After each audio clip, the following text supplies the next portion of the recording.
देखिए, हम लोग कह रहे थे कि पढ़ रहे थे कैपिटल गेन।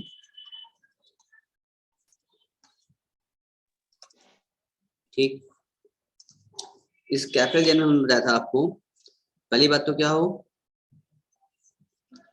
ये दो चीजें में होगी यहाँ पर। एक तो क्या हो रहा हो, आपका कैपिटल एसेट्स हो,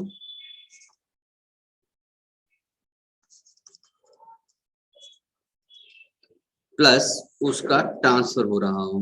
ट्रांसफर हो रहा है। ठीक, ट्रांसफर मतलब सेल हो रहा हो। तो कैपिटल एसेट्स में क्या चीजें आती हैं, लैंड, बिल्डिंग, प्रॉपर्टी ना, मूवेबल, इमूवेबल, टेंजिबल, इंटेंजिबल, सारे एसेट्स जो आते हैं वो सब कैपिटल एसेट्स दायरे में आते हैं। अभी डिस्कस और कर लंबा करने वाले हैं अंदर गहराई में। अब कैपिटल एसेट्स प्लस उसका ट्रांसफर हो रहा होगा, तभी क्या जनरेट होगा, जो गेन आएगी आपकी, इनकम होगी आपकी, उसको कैपिटल गेन के हेड में आपकी टैक्सेबिलिटी की जाएगी। ठीक है, अब ये जो कैपिटल गेन होगा आपका, इसको भी समझेंगे हम लोग क्या क्या। कुछ चीजें ऐसी हैं जो कैपिटल एसेट्स में आते हैं और कुछ ऐसी होती हैं जो कैपिटल एसेट्स में नहीं आते हैं। कैपिटल एसेट्स में क्या क्या, इसमें दो बातें हम लोग सीखेंगे हम लोग यहाँ पर, इसको मेरे साथ साथ आप लोग बना लीजिए। कैपिटल एसेट्स में दो बात समझेंगे हम लोग। एक तो क्या होगा कि कुछ इसमें इंक्लूड और कुछ इसमें एसेट्स होंगे जो इसमें एक्सक्लूड हो जाएंगे, इसको नहीं शामिल होंगे। उसी प्रकार ट्रांसफर में भी क्या होगी, हम लोग दो बात कवर करेंगे।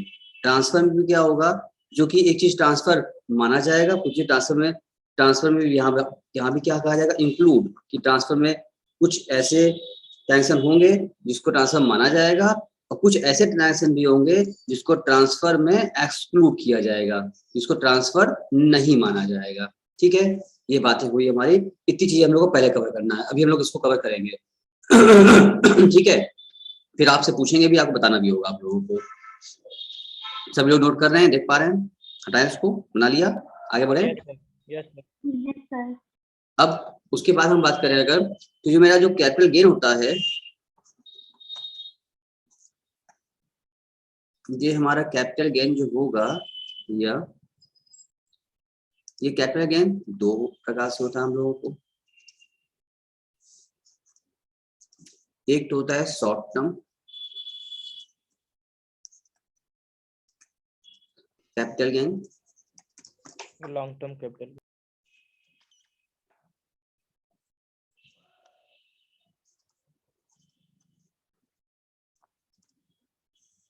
एक होता है लॉन्ग टर्म कैपिटल गेन।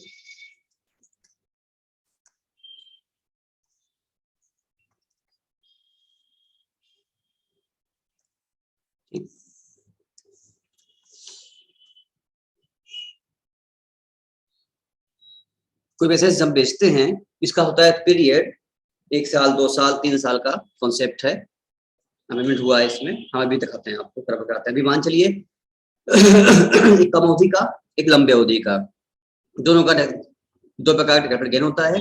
ठीक है, लॉन्ग टर्म जो कैपिटल गेन होगा उसकी टैक्सेबिलिटी अलग होगी, शॉर्ट टर्म का जो कैपिटल गेन होगा उसकी टैक्सेबिलिटी अलग होगी। शॉर्ट टर्म वाले में कुछ ऐसे होंगे जो कि फ्लैट 15% में आएंगे और कुछ ऐसे होंगे जो कि आपके स्लैब में चले जाएंगे। लॉन्ग टर्म में लगभग या कुछ जो होगी उसमें 20% पर टैक्स लगेगा फ्लैट, और इसमें इंडेक्स मिलेगा, शॉर्ट टर्म इंडेक्स नहीं मिलेगा। क्या होता है इंडेक्स, अभी चर्चा सब होगी आप लोगों को, इंडेक्स क्यों दिया जाता है, क्या होता है, एक एक चर्चा हम लोग करेंगे। ठीक है, आपने इन दोनों को बनाया है नहीं बनाया, बताइए। जो दोनों कवर कर लिया आपने, दोनों हटाए इसको, बोलो। हाँ सर, लिख लिए। महेंद्र, भूमिका, सलभ, सुभी, हर्ष। हाँ सर। चलिए, तो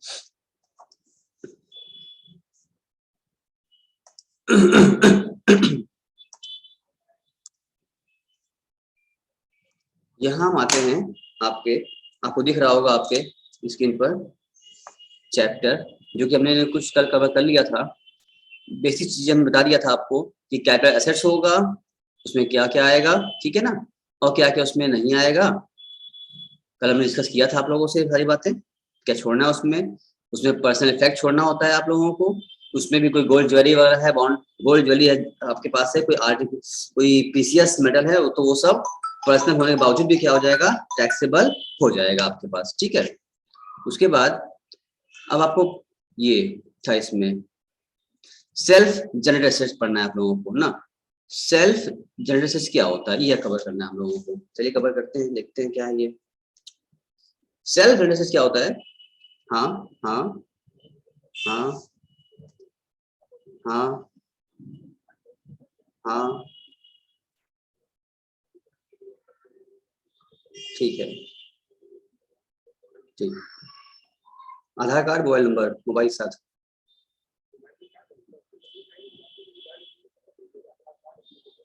ठीक। चलो, तो सेल्फ जनरेटेड एसेट्स में क्या होगा, समझो क्या होता है। Self generated assets are treated as capital assets. ऐसा ऐसा जो खुद से जनरेट कर रहे हैं सेल्फ जॉब, उसको भी कैपिटल एसेट्स माना जाएगा। उसमें क्या आएगा, self generated goodwill of A business. आप जो बिजनेस करते हैं, आपकी बिजनेस का लंबा चौड़ा अगर काम धाम होता है और कई सालों से काम चल रहा है, तो नेम एंड फेम जो आपकी अच्छी खासी बन जाती है और आपकी मार्केट में गुडविल बन जाती है, तो जब वो फॉर्म आप सेल करते हैं तो साथ में गुडविल भी काफी पैसा आप एक्स्ट्रा ले लेते हैं। तो वो भी आपका गुडविल तो आपका कहीं इंटेंजिबल है, वो खुद से आपने अपनी मेहनत से जनरेट किया था, तो भी आपका कैपिटल एसेट माना जाएगा। Self generated tenancy right, stage carriage permit and loom hours, ये सभी सेल्फ जनरेटेड से होते हैं। लूम आवर्स समझते क्या होता है, जो बड़े बड़े आपके एसेट्स होते हैं, वो बड़ी मशीन लग जाती है जो घंटों के हिसाब से दी जाती है, लूम आवर बेसिस दी जाती है, वो आपकी पावर खुद से मिलता है, आप लोगों को खुद जनरेट करते हैं आप। राइट टू मैन्युफैक्चर प्रोड्यूस और प्रोसेस एनी आर्टिकल और थिंग, किसी चीज का बनाने का अधिकार, उसको आप किसी को ट्रांसफर कर रहे हो, अगर जो आपने लाइसेंस ले रखा है उसका अधिकार आप किसी और को ट्रांसफर कर रहे हैं आप। Right to carry on any business और प्रोफेशन, आपका अधिकार बेस करने का, जो उस अधिकार को आप ट्रांसफर करना चाहते हैं, तो क्या है, ये सब क्या है, आपके सेल्फ जनरेटेड एसेट्स हैं जो कैपिटल एसेट्स दायरे में माना जाएगा। अब टाइप में बात करें कैपिटल एसेट्स के बारे में, तो capital assets are divided to two category, एक लॉन्ग टर्म हो गया, एक शॉर्ट टर्म हो गया, ठीक है ना। अगर शॉर्ट टर्म के बारे में बात करें तो क्या कह रहा है कि short term capital assets means capital assets held by an assessee for not more than 36 month immediately preceding the date of its transfer. जिस दिन आप एसेट्स को सेल कर रहे हैं, ठीक है ना, वो 3 साल के कम अवधि का आपके पास हो। जैसे मान लिया आपने कोई प्रॉपर्टी परचेज किया है और 2 साल के बाद उसको आप सेल कर रहे हैं, 2 साल पहले आपने परचेज किया है और आप आज उसको आप सेल कर रहे हैं, विद इन 3 ईयर हो गया। 3 साल के पहले अगर आप उसको सेल कर देते हैं, सेल करने के बाद, तो वो आपका शॉर्ट टर्म माना जाएगा। 3 साल के बाद होगा तो लॉन्ग टर्म। क्या आप देख पा रहे, सुन पा रहे हैं सभी लोग? स्क्रीन दिख रहा है आपको सभी लोग को? बोलिए। Yes sir. चलिए, तो 3 साल की बात यहाँ आ गई, तो capital gains arising from the transfer हो गया। फिर इसमें भी दिया हुआ है capital gain arising from transfer of short term capital is called short term gain माना जाएगा उसको, ठीक है, अच्छी बात है। जो 3 साल से कम होता है वो शॉर्ट टर्म माना जाता है।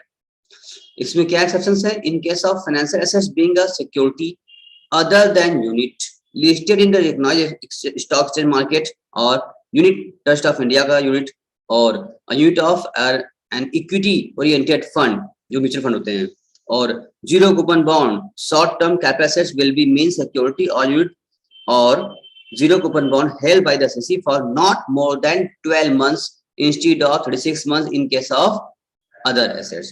आप समझे बात को? ये बात हमने कल भी आपको बताया था कि 3 साल कम से कम माना जाता है, 3 साल से कम है तो शॉर्ट टर्म मानते हैं, 3 साल से ऊपर लॉन्ग टर्म मानते हैं। लेकिन शेयर्स एंड सिक्योरिटीज पर जो आप ट्रांसफर कर रहे हैं उसमें ये समय रख दिया गया है 12 महीना, 1 साल। 12 महीने से कम में आप परचेज सेल कर दिए हैं, जब तक आपने परचेज किया था उसके 12 महीने पहले आप उसको सेल कर दिए, हेल्ड किया था आपने 1 साल से कम, तो उसको शॉर्ट टर्म कहेंगे। अगर 12 महीने से ज्यादा रख के आप सेल करते हैं, 2 साल 3 साल के बाद, 2 साल बाद भी सेल करते हैं आप, उसको लॉन्ग टर्म मान लेंगे। मतलब किसी का काम ने इक्विटी ओरिएंटेड फंड लिया हुआ है, म्यूचुअल फंड लिया हुआ है, उसको हमने 15 महीने के बाद सेल कर दिया, आज खरीदा 15 महीने बाद सेल कर दिया, तो ये लॉन्ग टर्म होगा कि शॉर्ट टर्म होगा? लॉन्ग टर्म होगा सर, लॉन्ग टर्म होगा, क्योंकि इसके लिए क्या हो गया है, समय दिया गया है 12 महीने का। डिसाइड करना है हम लोगों को शेयर सिक्योरिटीज पर 12 महीने का, ठीक है। In case of financial assets of asset which is allotted without any permanent like bonus share on the basis of the holding of any other financial asset, the period of its holding shall be renewed from date of the allotment of the such financial asset। जिस दिन आपको share allot की मिल रहा है, जिस दिन आपको share मिला, बोनस शेयर कुछ भी आपको जिस दिन मिला, खाते में एंट्री हुई, आपके हाथ में आया, तो जिस दिन आपके हाथ में आया उस दिन से उसका काउंटिंग किया जाएगा पीरियड का, साउथ ईयर की काउंट करने के लिए। फिर दूसरी बात कि if unlisted share not recognised stock exchange India, वो शेयर क्या हमारे एनसीबीएसई मार्केट में, शेयर मार्केट में, एक्सचेंज पर, स्टॉक एक्सचेंज में लिस्टेड नहीं है, ठीक है। तो ऐसे केस में कंपनी और लैंड और बिल्डिंग और both is held by the SEC for not more than 24 months immediately preceding that of the transfer, it will be treated as short term capital। ये भी हमने बताया था आपको कि अगर पहले में कहा गया कि 3 साल से कम है तो शॉर्ट टर्म है, शेयर सिक्योरिटी है तो 12 महीना से किया गया, 12 महीने से कम है तो शॉर्ट टर्म है, लेकिन शर्त यह है कि वो शेयर सिक्योरिटीज स्टॉक एक्सचेंज में रिकॉग्नाइज्ड होना चाहिए, ठीक है ना। अगर वो अनलिस्टेड है, लिस्टेड नहीं है, अगर वो अनलिस्टेड सिक्योरिटीज है यानी कि रिकॉग्नाइज्ड स्टॉक एक्सचेंज में वो लिस्टेड नहीं है, तो ऐसे केस में उसका समय 24 महीना काउंट किया जाएगा, 24 महीने से कम रहेगा तो शॉर्ट टर्म है, ठीक है ना। बात क्लियर हो गई है? ये समझ में आई? बात समझ में आई? समझ में आई है? तीसरा, assets used for business or profession on which depreciation is allowable on the basis of the WDV method is always treated as a short term capital gain assets, ठीक है। यानी कि 3 बातें आपको ध्यान देनी होंगी शॉर्टकट में, अगर आप समझें, अगर वापस से अपने हम चार्ट चले, इसको वहां वापस फिर से लिख भी सकते हैं ताकि आप एक शॉर्टकट तरीके से आपके पास अच्छा सा नोट्स भी बनता जाएगा मेरे साथ, इसके साथ साथ यहीं पर आइए अपने पास और आप वापस से आइए, यानी कि यहाँ पर हम जब पहुंचे, आपको दिख रहा है वापस मेरा बोर्ड दिखा आपको? दिखा? तो शॉर्ट टर्म में अगर बात करें तो शॉर्ट टर्म में क्या कहा गया आपसे, इसमें कहा गया कि held for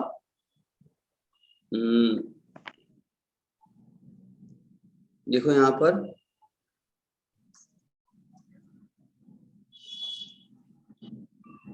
held not more than 36 month, देखिए यहां पर आप हेल्ड एकदम शॉर्ट टर्म लिख रहे हैं, लेस देन 36 मंथ, 36 मंथ से कम होगा क्या होगा? शॉर्ट टर्म माना जाएगा, पहला पॉइंट। दूसरा point, in case of shares and security सब आ जाएंगे उसमें, जो उसमें एग्जाम्पल दिया है, इक्विटी ओरिएंटेड फंड वगैरह, उसमें क्या क्या गया है, इसमें कहा गया आपको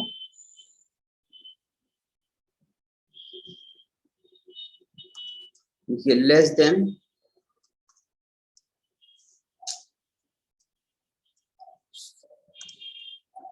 बनाए रहोगे तो आगे तुम्हें याद रहेगा, लेस देन 12 मंथ्स।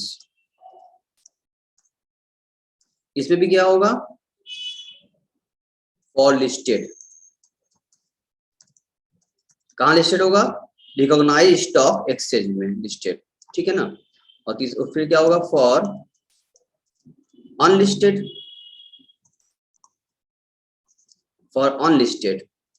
अनलिस्टेड में कहा गया लेस देन 24 मंथ्स, ठीक है। ये बात क्लियर है सबको? सबने बना लिया नहीं? बताइए हम से, ये बात सबको क्लियर है कि पहली बात तो कोई भी आप पैसे रखे हैं 36 महीने से कम पर आप हेल्ड किए हुए हैं, उसको सेल कर दे रहे हैं तो बोलेगा शॉर्ट टर्म, लेकिन इनके हिसाब से सिक्योरिटीज में अगर लिस्टेड है स्टॉक एक्सचेंज मार्केट में, रिकॉग्नाइज्ड स्टॉक एक्सचेंज मार्केट में अगर लिस्टेड है तो 12 महीने से कम शॉर्ट टर्म माना जाएगा, अगर अनलिस्टेड है तो वो 24 महीने से कम क्या माना जाएगा? शॉर्ट टर्म माना जाएगा। ये बात सबने नोट कर लिया? क्लियर है सब बच्चों को? बताइए जल्दी से, बना लिया? मेरे साथ साथ आते जाओ वरना भूल जाओगे, वही सब भूल जाए, तुम्हारा दिमाग उतर जाएगा। आइए अब बात करते हैं नेक्स्ट, अब अगला थर्ड पॉइंट में क्या होगा? डेप्रिसिएबल एसेट्स ना, डेप्रिसिएबल एसेट्स जिसपे क्या करते हैं आप? WDV पर आप डेफिनेशन चार्ज करते हैं, ठीक है ना, वो भी क्या माना जाएगा? ऑलवेज, वो क्या माना जाएगा? Short term, always short term. मतलब ऐसा एसेट जिस पर कि भले ही वो फिक्स एसेट्स है, ठीक है, लेकिन उस पर आप लगाते हैं डेप्रिसिएशन, जैसे मशीनरी,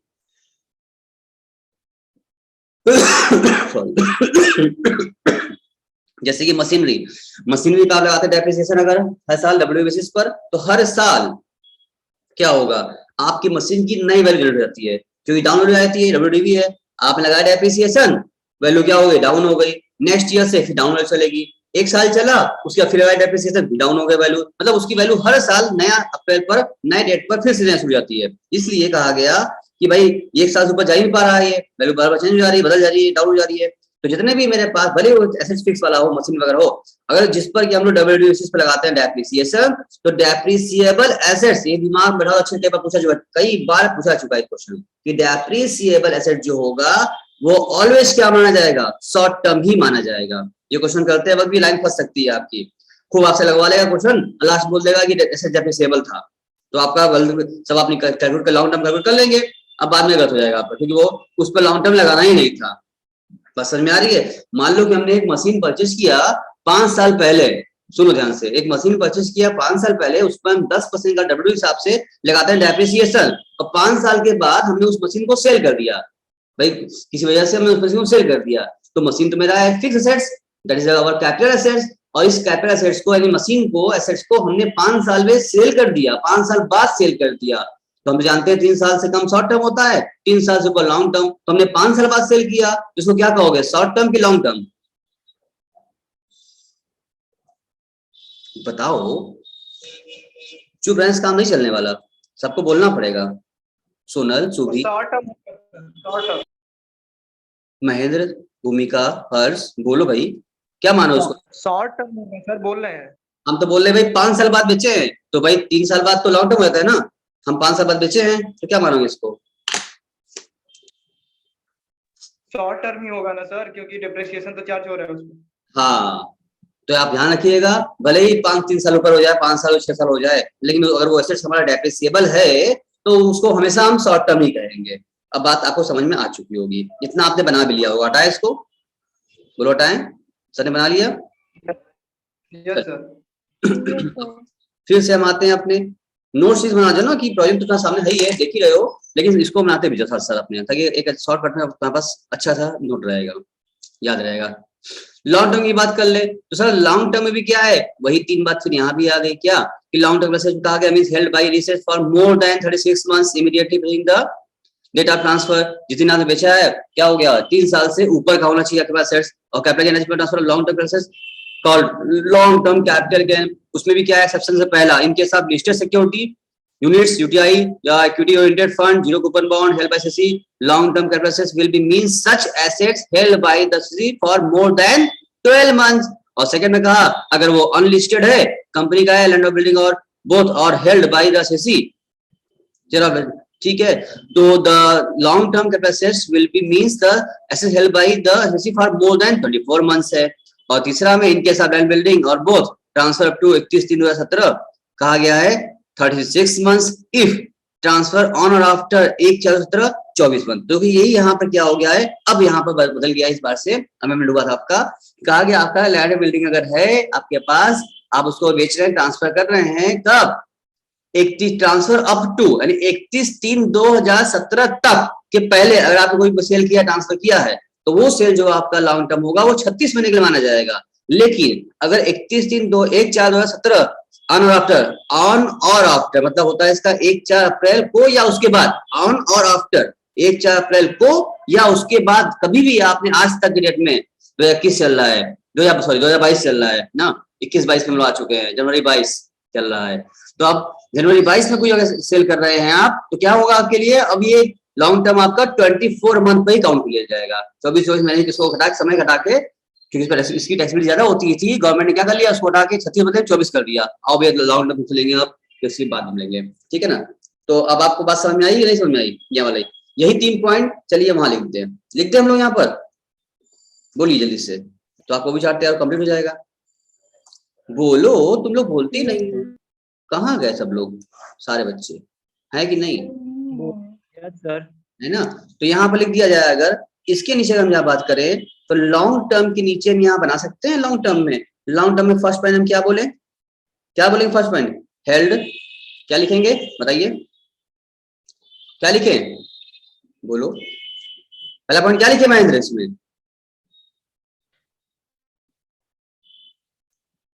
आप कोई बोलेगा ही नहीं। हेल्ड नॉर्मली कहा गया, हेल्ड सर मोर देन 36 मंथ। मोर देन 36 मंथ्स, पहला बात ये आ गया, ठीक है ना। फर्स्ट बात तुमने ये कर लिया, मोर देन, कि नॉर्मली कहा जाता है पहली बात तो आप 36 महीने से ऊपर रखें तो क्या माना गया आपका, लॉन्ग टर्म माना गया, ठीक है। दूसरी बात यहाँ क्या करिए सर, दूसरी बात आपके सामने ये रखी गई कि आपसे ये कहा गया दूसरी बात में क्या, क्यों क्या हो जाए, अगर शेयर सिक्योरिटी की बात करें, इन केस ऑफ शेयर्स या कोई सिक्योरिटीज जो आपके पास है, जो बॉन्ड वगैरह इक्विटी रिलेटेड है, सिक्योरिटी है, तो उसमें भी क्या होगा सर, यहाँ पे क्या हो रही है, for listed and for unlisted, दो बातें यहाँ करनी पड़ेगी हमको यहाँ पर, तो वे लिखिए पर यहाँ पर फॉर लिस्टेड, अगर वो लिस्टेड है तो क्या माना जाएगा उसके लिए, मोर देन 12 मंथ्स। सब क्वेश्चन लगाते वक्त पूरा काम आएगा, डेट वाइज सबको काउंट करना रहेगा, अगर आप भूले रहोगे तो क्वेश्चन नहीं लगा पाओगे, जान लेना। यहाँ क्वेश्चन बहुत शॉर्ट होगा लेकिन इसका प्रोविजन ज्यादा है, प्रोविजन पर अगर पता है तभी क्वेश्चन लग पाएगा इसका न्यूमेरिकल, तो ध्यान से समझो। और क्या है, इसीलिए पूरा हम पढ़ा भी दे रहे हैं, पूरा तुमको बनवा भी दे रहे हैं, ताकि सब एक पेज पर हमारे सामने रहे, कोई डाउट ना रह जाए। फॉर अनलिस्टेड, अगर अनलिस्टेड रहेगा क्या करेंगे, मोर देन 24 मंथ। क्वेश्चन जब करेंगे हम लोग तो आप ही इससे पूछेंगे हम, ठीक है ना, मोर देन 24 मंथ्स हो गया, ठीक है। और थर्ड पॉइंट एक और आप सामने बात रखी गई थी, वो क्या रखी गई थी बताएंगे आप, थर्ड पॉइंट में, थर्ड में एक बात, लैंड और बिल्डिंग वाला था। हाँ लैंड और बिल्डिंग वाला था सर, कि अगर 31 मार्च 2070 तक बेचा जाएगा 36 मंथ के लिए माना जाएगा, हाँ उसमें और लैंड और बिल्डिंग 2070 के बाद या उतना उस डेट तक बेचा जाएगा तो 24 मंथ के लिए माना जाएगा। देखो, इन case of land and building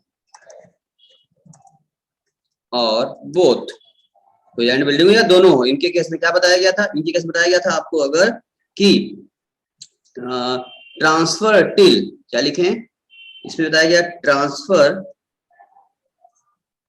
till 31 मार्च 2017, तो क्या माना जाएगा इसके लिए, 36 मंथ्स मोर देन, ठीक है ना, 36 मंथ से ज्यादा होना चाहिए। और अगर आपका ये क्या है, अभी क्या होगा, ट्रांसफर ऑन और आफ्टर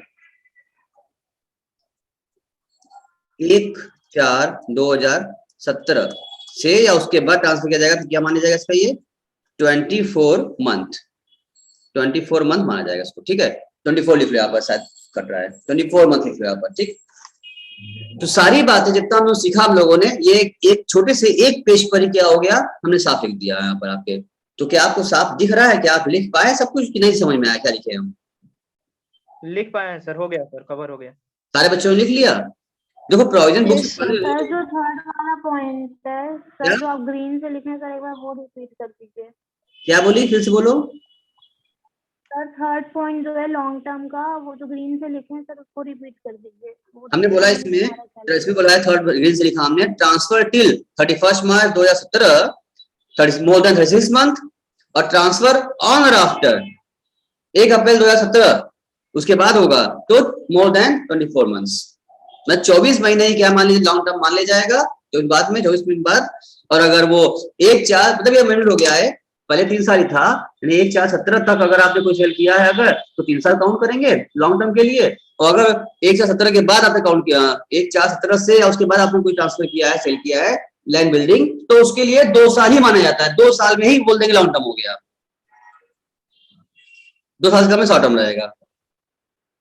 आई थिंक सबने ये बना लिया होगा, तो पूरा जितना अपना प्रोजेक्ट पढ़ा हम लोगों ने, वो सारा एक जगह आपके सामने शॉर्ट में आ गया, तो चीजें आपको समझ भी आ रही होंगी कि क्या है कैसे है। इसी तरीके से जो हम लोगों ने एक डायग्राम और बनाया था यहाँ वाला, ये कैपिटल क्या होता है ये वाला, और क्या ट्रांसफर में क्या होता है, इसमें क्या क्या होता है इंक्लूड और क्या क्या होता है एक्सक्लूड, इसमें भी क्या होगा इंक्लूड, क्या होगा एक्सक्लूड। इसी तरह से इसी के नीचे भी और फिर हम लोग बनाएंगे, जगह होगा काफी जगह होगा, अभी इसको समझते जाएंगे, एक एक बनाते जाएंगे। पूरा देखो प्रोविजन क्या होता है ना, कि इतना ढेर सारा प्रोविजन है, एक्ट है, बच्चे भूल जाते हैं, इसमें क्या होगा, एक साथ पेज पे बना रहेगा आपके, तो आप भूलोगे नहीं, आपस में मर्ज भी नहीं होगा, आप कंफ्यूज भी नहीं होगा, सब अलग अलग होता है, एक जगह एक एट ग्लेंस रहेगा।